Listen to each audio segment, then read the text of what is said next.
Hello. I'd like to introduce you to Suresh Natarajan. Suresh is a teacher and sharer of the non-dual message of Advaita Vedanta. Suresh derives his in-depth knowledge and understanding from teachers such as Jayadu Krishnamurti and Ramana Maharshi. What I love most about Suresh's teachings is the eloquence in which it transmits through him. It just seems to just roll right off of his tongue with absolutely no effort at all, which is a sure sign of a teacher's understanding. You can find Suresh's contact information below in the notes to his blog and his YouTube channel. I hope you find as much value in this dialogue as I did. Take care.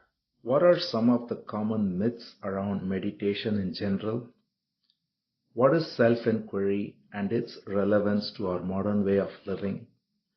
What are some of the key obstacles to self-inquiry? These are some of the questions that we are exploring in this dialogue I am having with Scott Flynn. Scott is also drawn to Advaita or non-duality through self-inquiry, and he shares his realizations through his website, loveoutpouring.com. He also has a book of the same title, Love Outpouring. So let's go into this dialogue.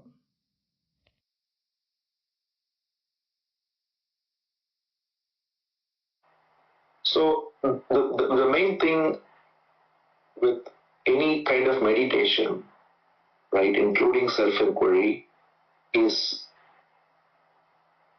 there is two views on it from what I noticed, generally speaking.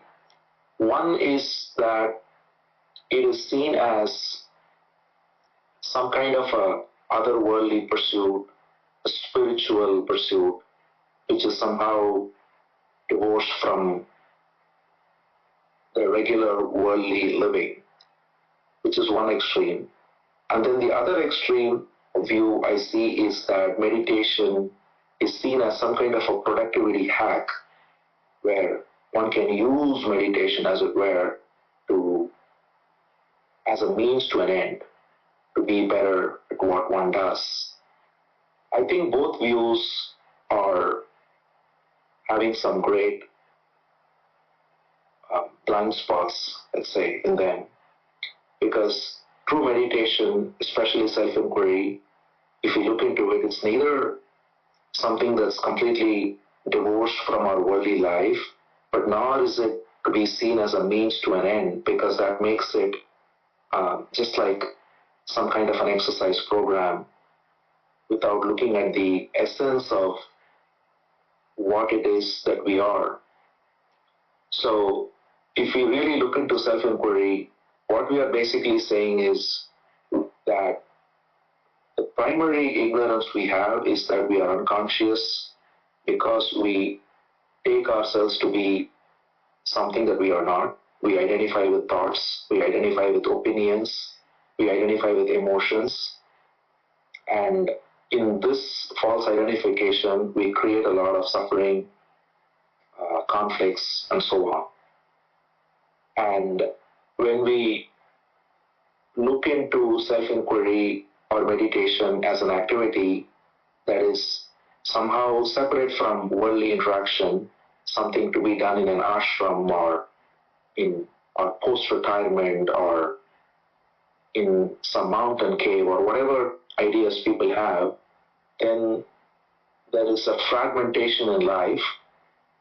We look into meditation as an escape from the worldly interactions, and I think that division is not helpful. On the other hand, if we look at it as a productivity hack, then we are simply continuing with our ignorance of identification with our various avatars, professional or family man or whatever, and we are simply trying to maybe make it slightly less painful or more effective through some practice, and it may have definitely some effect, But the fundamental goal of meditation, true meditation, is to be free of suffering, and that freedom from suffering is not to be realized as long as we don't look into our core false identification with all roles we play.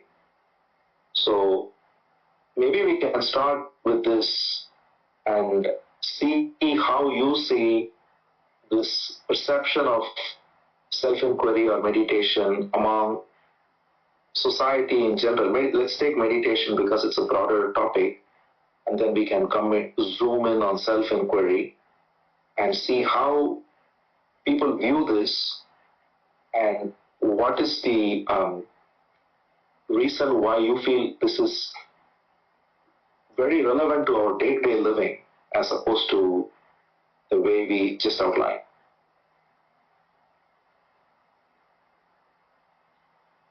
Well, to your point, all we know, when I say we, it's the United States and in generally the Western Hemisphere, if we know anything that you just said, it's meditation, where self-inquiry is non-existent. Right? This is the leap that needs to be made eventually if you want to truly experience yourself in a joyful way. We're trained to believe that by making an effort to gain something, it will fill a hole in us, it will fill the sense of lack in which we're satisfied. And if we do that enough times, eventually we will have total fulfillment. That's kind of the overarching game plan of society, of success. And as we know, especially as we age, we realize that this is futile. And the message that we're talking about says that if you start with meditation and end up in self-inquiry, and we can talk about the differences of those two, which we probably should, but let me finish my point, that you will experience yourself whole and complete prior to making an effort. And this is totally counterintuitive and unbelievable to a Western mind, that I could be whole and complete and satisfied before I accomplish anything, or before I experience something that has brought me pleasure in the past. Right? Getting a raise, that brought me happiness, right? There is a sense of that. There is success there somehow, and you get a rise. And we all know that rise will wear off, and you're on the pursuit of the next raise, right? And that we know that is samsara, and this is just one of oodles and oodles of examples of samsara. And so when we hear that I can be happy before I get the raise, during the time I have the raise, and even after I have the raise, that I can feel fulfilled. And it's bridging this understanding, like bringing this to light in some soft way that says, no, this is actually reality that we're talking about here. And we've fallen asleep, to your point, we've forgotten ourselves. And in that forgetfulness brings these cycles of suffering, of samsara. And so I think it's understanding what meditation is relative to self-inquiry, creating value around self-inquiry and what that means, so that those who come fresh into this message have something to grab onto, you could say. Right, and this is the counterintuitive part that we all know, that what we're after is non-objective, and it's not an object that the mind can know. But yeah, that's the soft entry that we're trying to describe here. How to bring those over into themselves so they can live a life of peace and happiness, regardless of what life is bringing.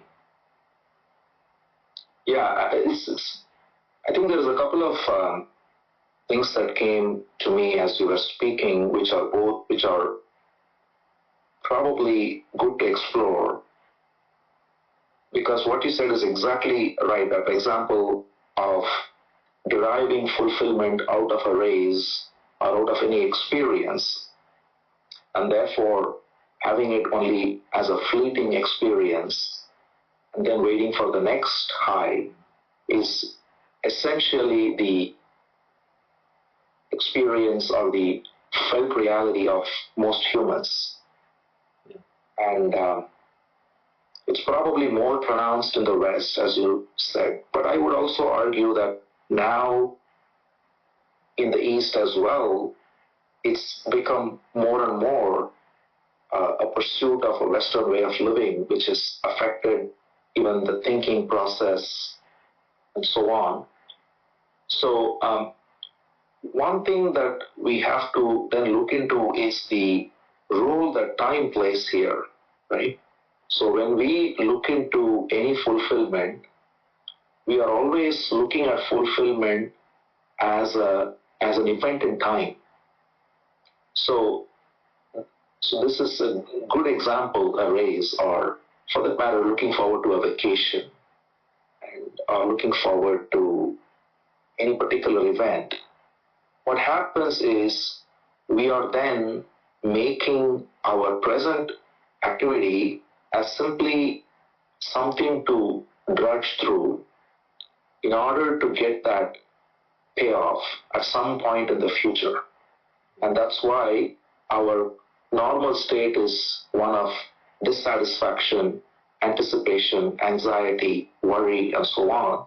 And there are momentary, fleeting glimpses of fulfillment which goes away, right? So the one way in which perhaps people can relate to it is that when you are functioning in this way, what you are basically doing is you are always functioning in a dissatisfied way, and you are not fully therefore present in the activities that are happening in this moment. You are looking at every moment as a means to some future end in time. And then the irony is one makes meditation also, as I sort of said in the beginning, into another activity that is towards a future end. So I can be more productive, or I can be more effective, or it's not something that I do for the fulfillment of this moment, but as a goal to be realized later. And when we basically live in this time-constructed reality, so as we know clearly, time is chronologically real, there is yesterday and tomorrow, but within the inner realm, there is only this moment. So every moment I can only function either by giving full attention and accepting the reality of this moment, or I can take my attention away through some future projection into some event yet to happen, or through some past projection into what has already happened. And in a very practical way, we notice that this is the normal state of functioning of most humans. They're either worried about something that's already happened or anxious about something that's yet to happen. And when we talk of self-inquiry, now coming to self-inquiry, what we are basically saying is that this idea of a self that is projected through time is something that is only a fiction created by the mind.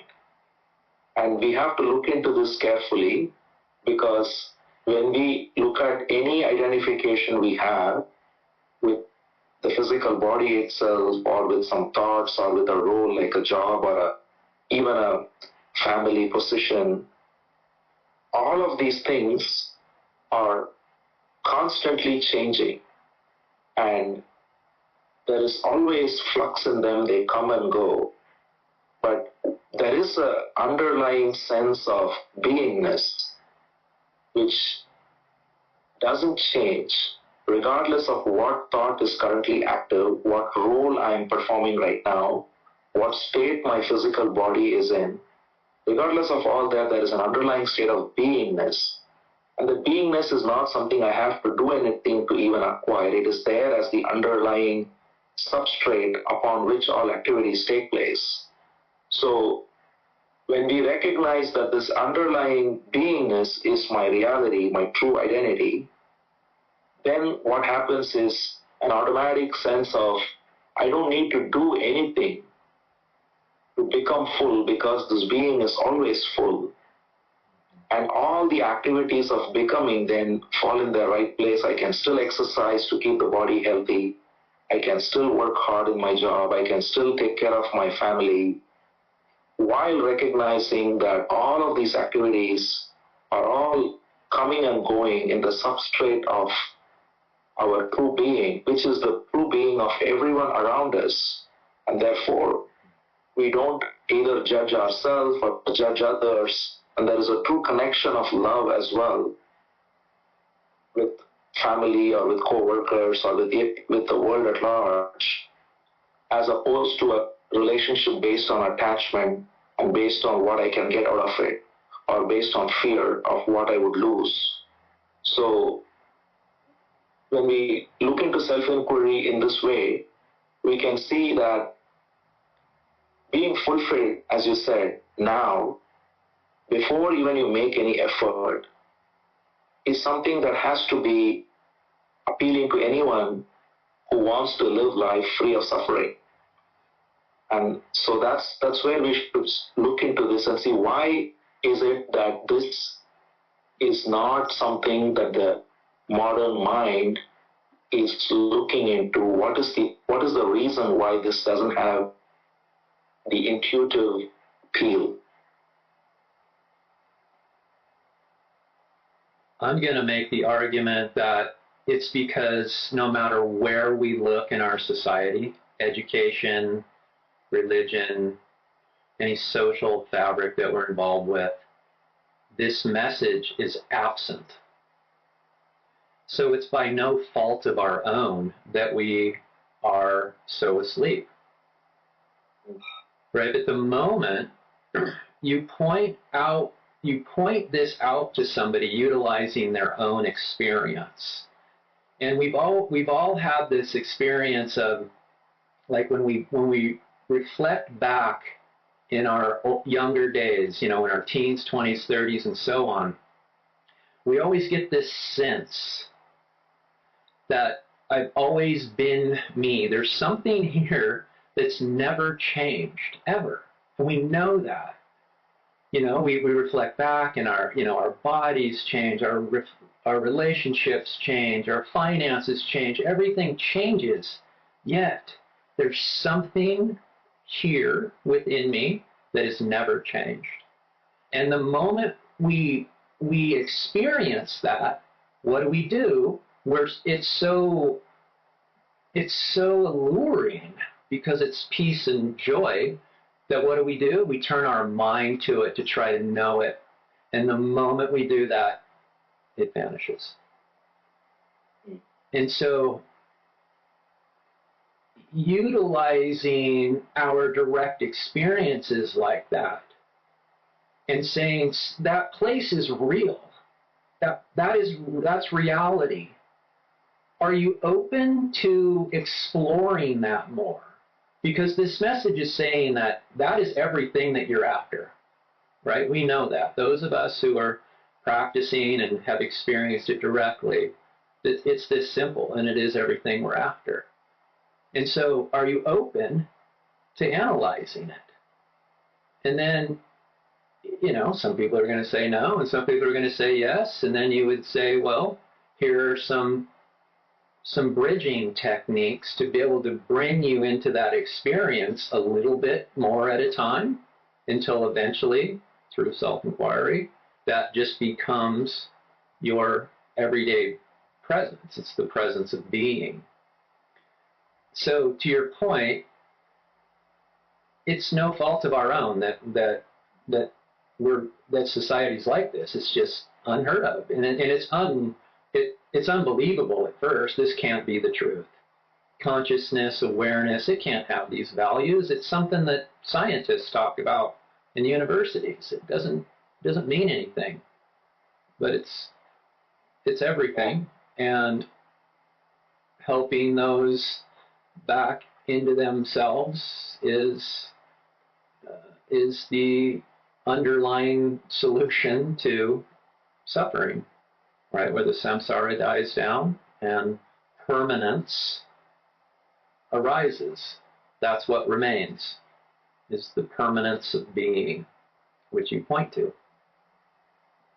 Yeah, that's a good point. I mean, I think what you hit upon there, the education and the great missing aspect of education at the root of all of this is, I think, a very important point that you brought out, because education not only does not expose us to our underlying being, but it goes the other way and always exposes the feeling of lack, the need to derive satisfaction out of becoming.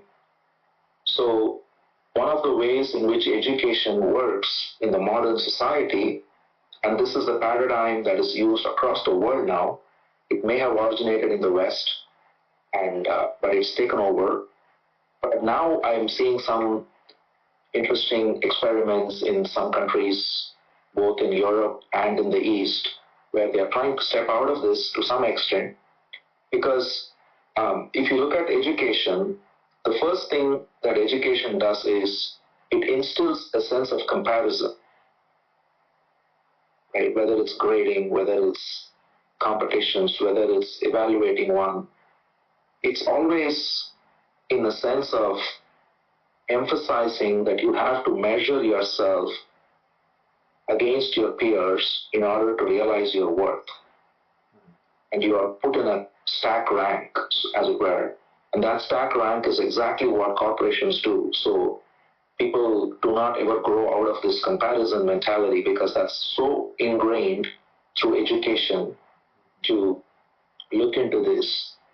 And then the other related problem is that we are using some arbitrary metric to measure all the children, and then instilling in them that you have to measure up against these yardsticks in order to be considered worthy.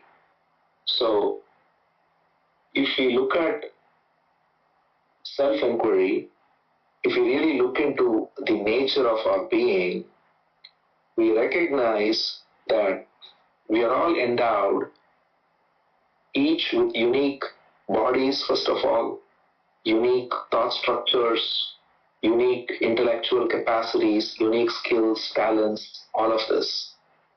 So everybody is unique and different. The only thing that's common across every being is the sense of beingness itself. It's the fact that we, as you said earlier, whether in your teens or 20s or 30s or whatever age you are in, whatever position you are in, there is a sense of beingness, quiet presence, the feeling I am, which is prior to taking on any identification or any content. So our entire educational system is focused on the content. Content has a role to play, but it is important to first point out that content is only for functional purposes, and one can, of course, optimize one's skills and talents and knowledge and all of that. But if one is, first of all, allowed to, children especially, are allowed to flower in their uniqueness as opposed to be measured against a common yardstick. And secondly, and most importantly, to point to the fact that regardless of how uniquely different they are, underlying all of that is the sense of presence, which has no difference, no content, and it is ever fulfilled. It doesn't look for anything to be added, and it is ever present. I think this is a gaping hole in education, and certainly I think that's a very important point. The other thing that comes to me from a practical standpoint is when we talk to people about it, the way in which, for example, the Buddha spoke is very beautiful, because he said, the first thing he said is, suffering is real. So instead of even talking about self-inquiry or what is the nature of the self, because everyone wants to look into their life and see what it means to me. So the first thing, if you are awake, is to recognize that there is suffering. Suffering through comparison, suffering through anger, suffering through greed, suffering through wanting things one doesn't have. So many factors. And if we point out the fact that suffering is entirely, we're not talking of physical pain, of course, we're talking of mental suffering, is entirely due to activities of this false egoic identification.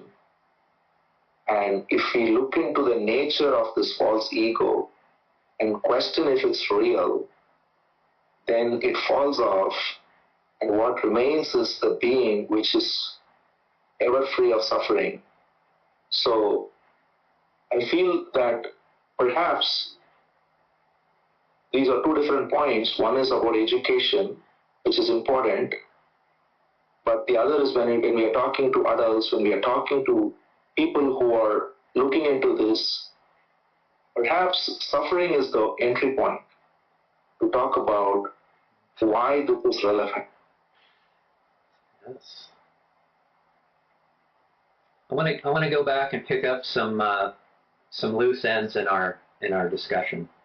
I think we need to make it clear that we're not suggesting that getting raises or going on vacation or any of these high points in our life are wrong or negative in any way.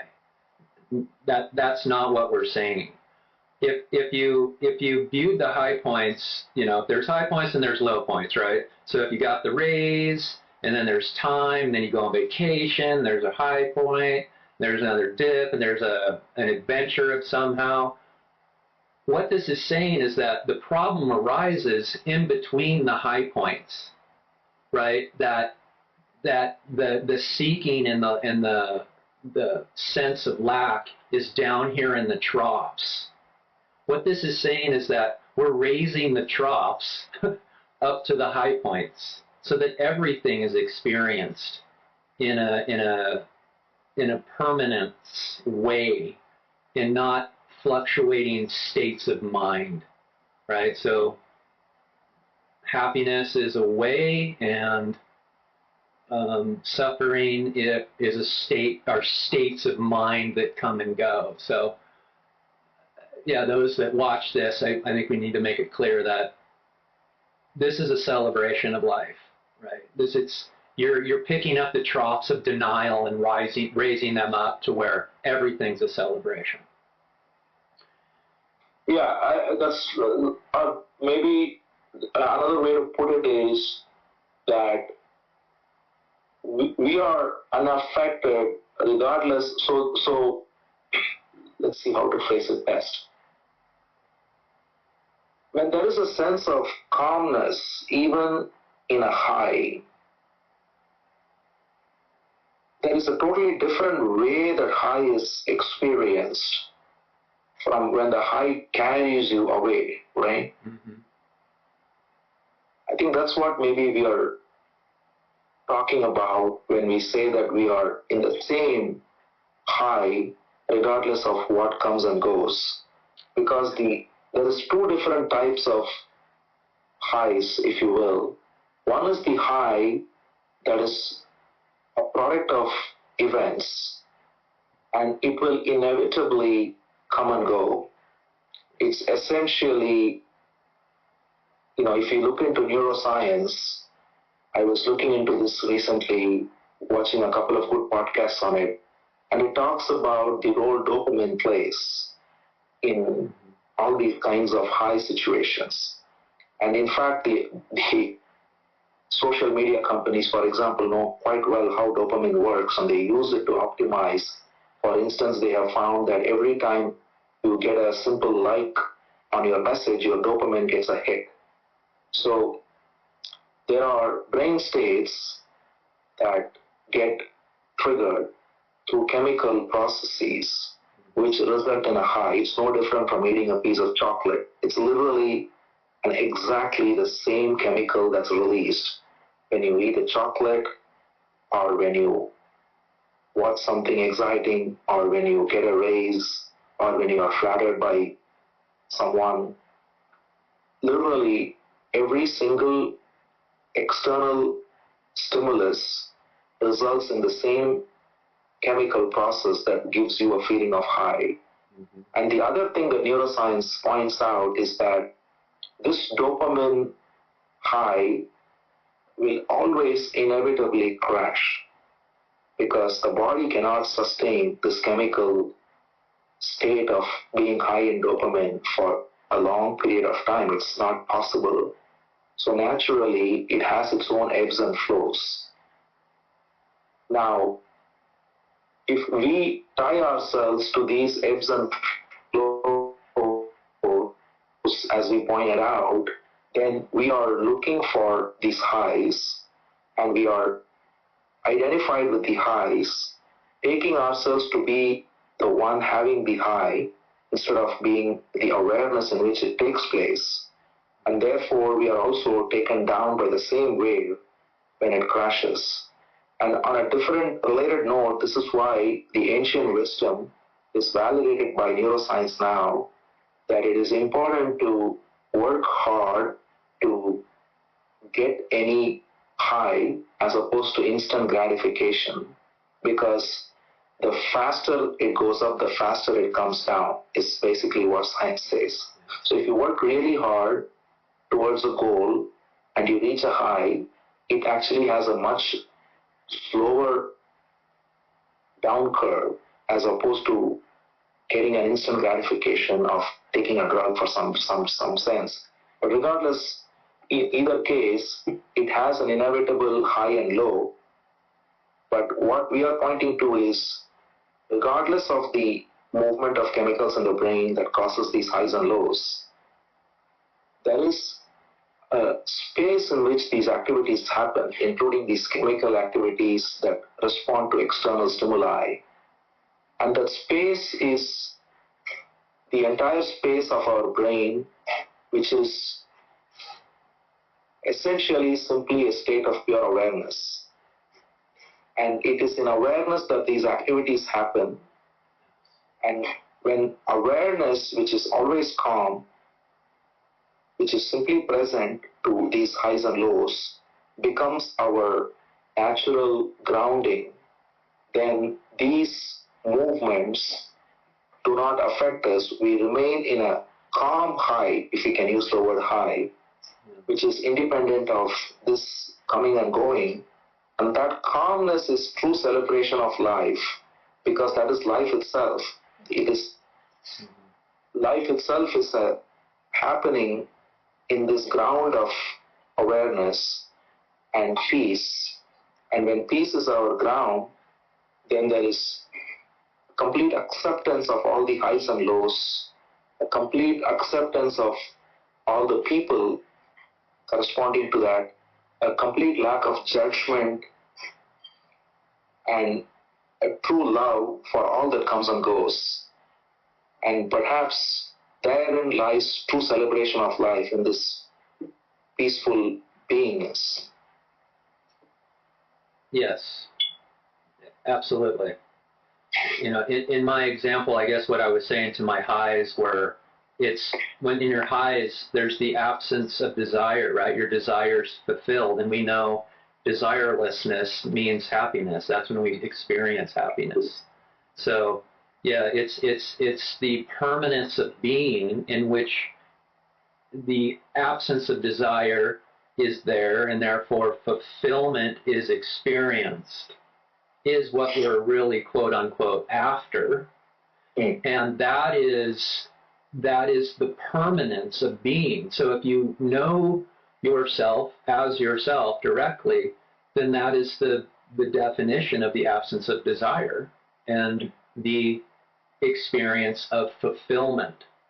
But you're right, this permanence goes along, and you could say that life is cycling, but it's impermanence. I guess this would be a better way, right? Your experience being is in its permanence, and within that, the cycles of so-called life are happening, but you're experiencing them from a realm of permanence. So yes, there's many ways to structure what you and I are trying to.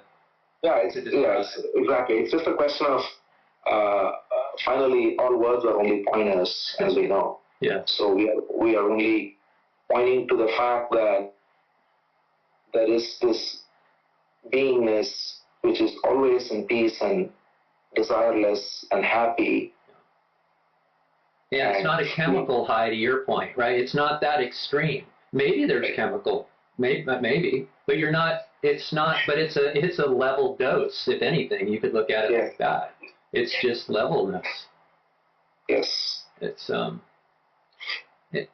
and to your education point, I think this is a wonderful subject, because the gap that you're describing, again, it goes back to having talents, cultivating those talents. There's nothing wrong with that. Learning, nothing's wrong with this at all. Like, this is, again, back to like the celebration of life and the manifestation. Like, I want to play in this. Where we fall short is that we teach our children to identify ourselves as our talents, as our conceptual knowledge, right? Instead of saying there's theoretically two things going on here. It's not theoretical. That's not true. It's actual reality. The beingness and the manifestation, right? Consciousness and consciousness's activity, which is the manifestation. And cultivate your talents. Cultivate talents would be the better way to say it. Cultivate conceptual knowledge. Cultivate how you can help in society, but you don't identify yourself as these talents and education and anything else that you decide to engage into, right? I mean, the true suffering is when we leave ourself and we turn our attention onto what is not ourself, but we believe it to be ourself. And so that's the real education. You stay at home and here where the peace is, contentness is, and you just let life take you where it takes you, right? I mean, to your point, the education system is what starts to generate our initial suffering when we identify as our careers and everything else, as a parent, as a friend, as an athlete, as a musician, as an artist, Yeah, exactly. I think the education system plays a great role in this core delusion we have, especially in this modern world.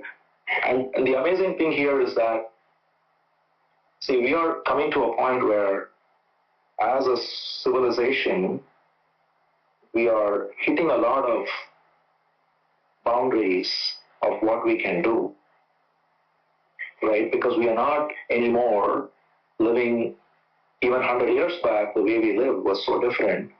We are so connected now. We are hitting against so many climate boundaries.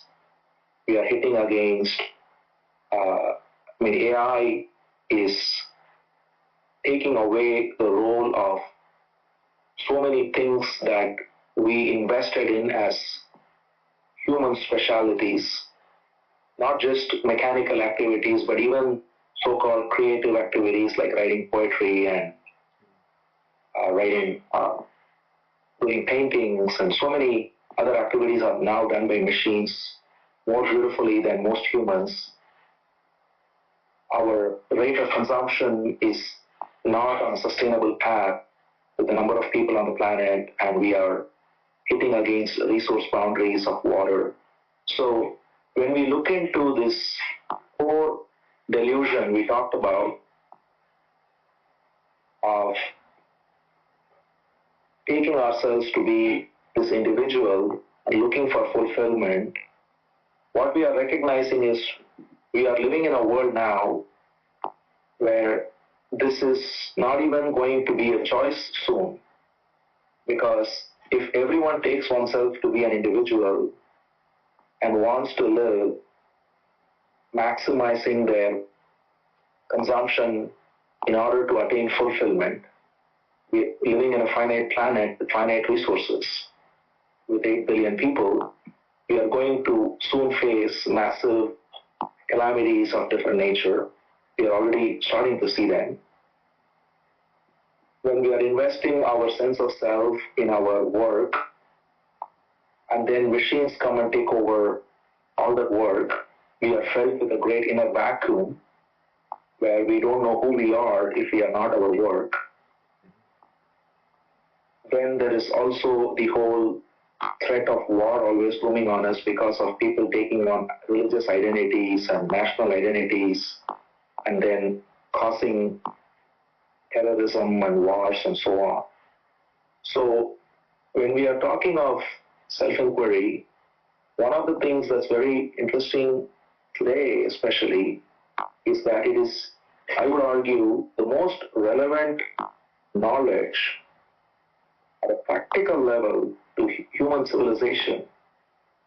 Because if we don't have a significant change in trajectory, and this can happen only if enough serious leaders in various fields, if we are not necessarily talking of 8 billion people doing self-inquiry, that's never practical, but leaders who are leading fields of education, economics, politics, science, technology, if people who are leading these fields are themselves caught in a wrong identification with the self as the ego, and therefore caught in divisive boundaries, identifications, then we are inexorably going towards more and more civilizational calamities. So I think this is something that is important to be aware of, is that it perhaps has come to a point where it's not even a luxury or something that one can look into only because of one's philosophical inclination or spiritual inclination, but it's I would say a civilizational need, because if we don't go into this wisdom and if we continue the current trajectory, while science marches on, technology marches on, consumption rates grow at an exponential rate, we may not have a sustainable future for our children. It may not be even possible. And I think that's something that people should see as a serious message to wake up to.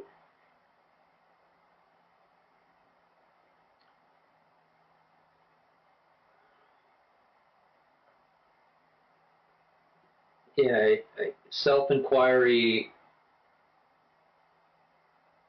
is, in my experience, the only way to experience this world that has apparently is going mad in a sane way. Like this message of non-duality or Advaita, it's brought sanity to this character. And in a world that looks like it's going crazy, this is what we're after. You know, those of us that are seeking, and not even those of us that are seeking, it's just everybody desires a world of harmony. And we look out in the world and it just doesn't seem to be doing that. But this goes right back to our point earlier. When you know yourself, the more and more you know yourself, the more and more when you peer out into the world, you experience it as peace, even though the world is in its massive samsara. And just like you said, this is the pinnacle of how we, whoever that is, the leaders, this is the way out, which is the same way we come in, is by turning within and seeing what the peace and love and fullness and happiness that's contained within.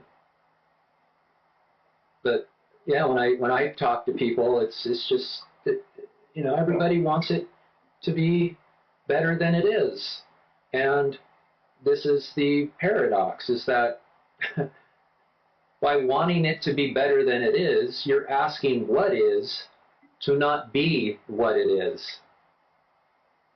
Right? This is where the perplexingness and the paradox comes in, because you can't ask the world to change itself, right? Because that would be resisting. You can only change yourself, which then changes the perspective of how you view the world.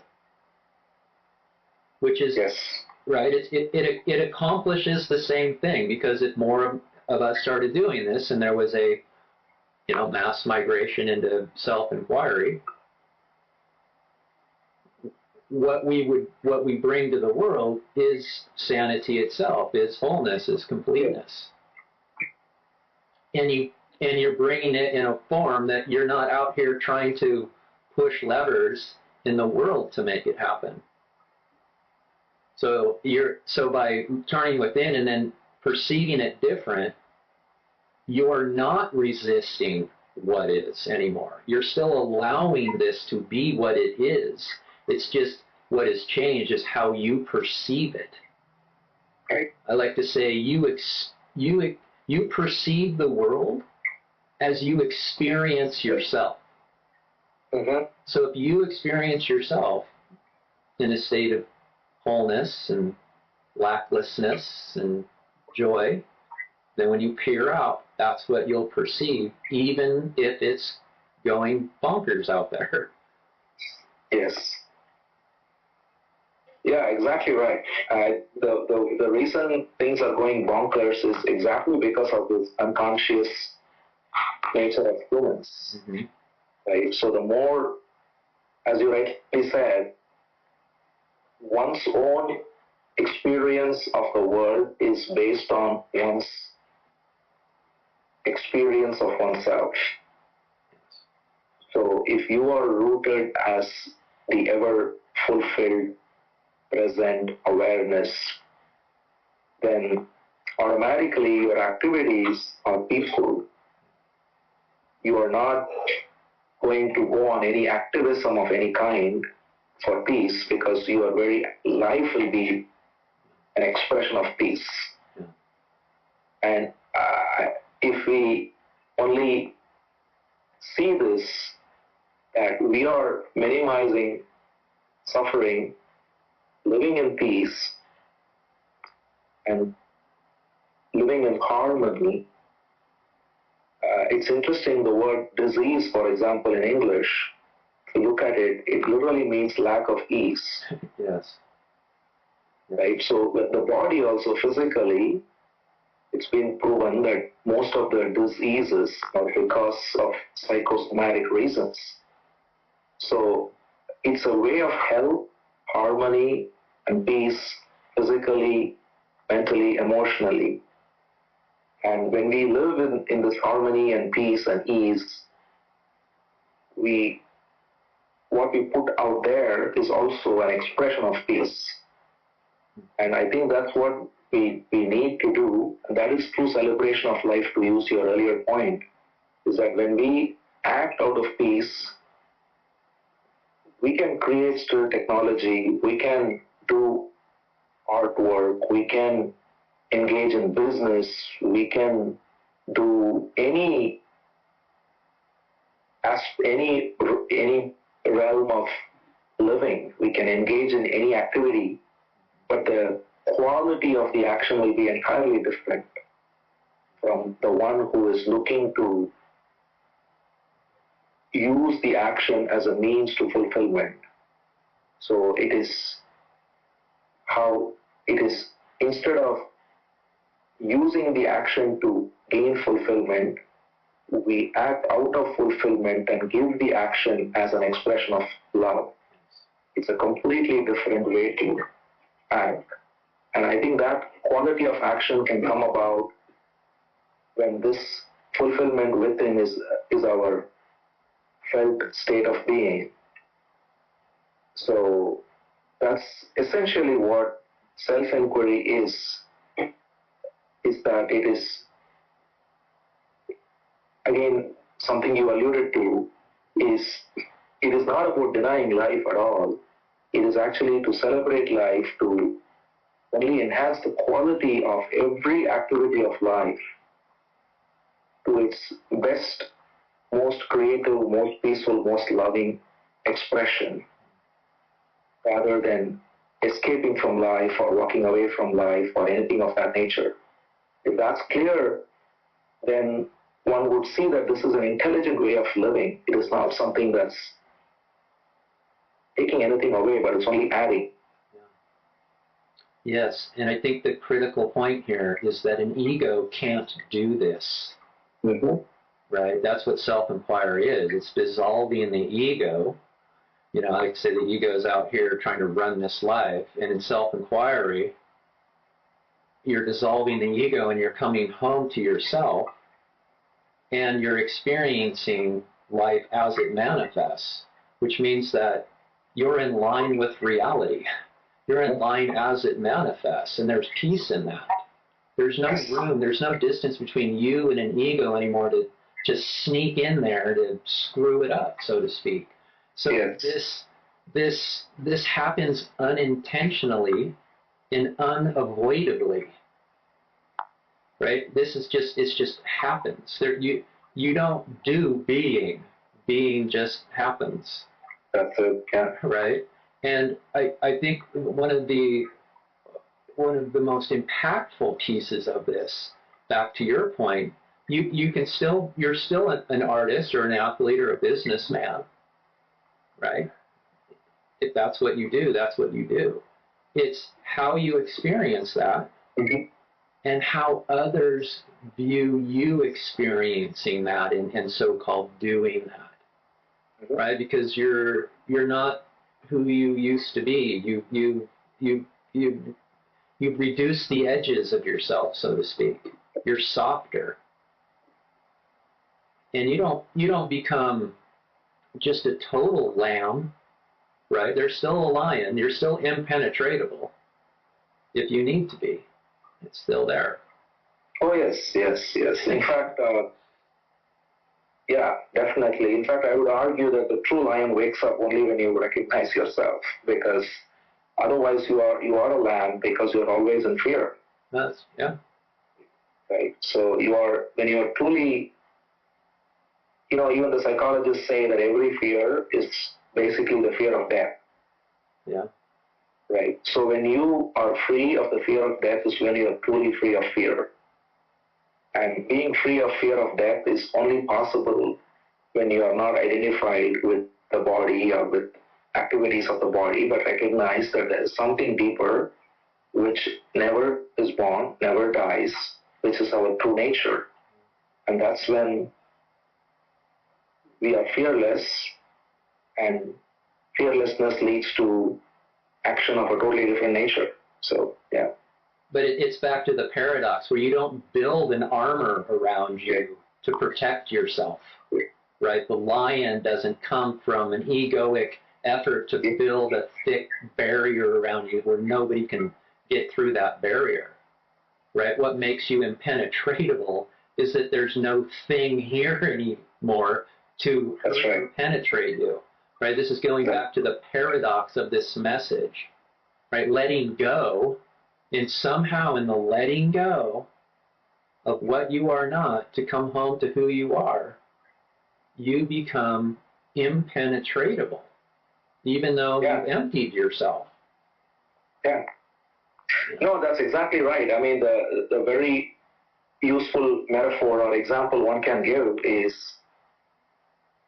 which can be easily relatable, is if you take this room I'm sitting in or you are in, everything in the room can be destroyed except the space in which the room is. Absolutely. So when you recognize that what is the essence of this room, when we recognize that the essence of the room is not the table, not the chair, not the light, not all these pictures or all that, but the very space which holds the room. And that space is impenetrable, as you put it, because nobody can take it away. You can destroy the walls of this room, the space is still here. Yeah. So that's exactly what we are talking about. Awareness is here, regardless of which object is taken away or not. Yes. You know, it goes back to a sentence that you and I have discussed in the past. It's really simple. It's Saint Francis of Assisi's, love and do as you will. That's it, yeah. Right? But here we get it backwards, not here in this conversation, but in general society. We're doers, we do as we will, in the hopes to someday love. Yes. Right? Yes. And this is saying, no. Just flip that around. You'll enjoy this so much more if you first know yourself, the love of yourself, and then go out. Yeah. That's a beautiful note, yeah. I think we can probably stop with that note, because I think it's a very good note to end, that love is not something to be attained through doing, but love is the state from which doing can happen. Yes.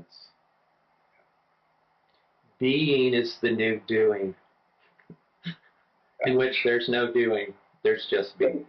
There's, exactly.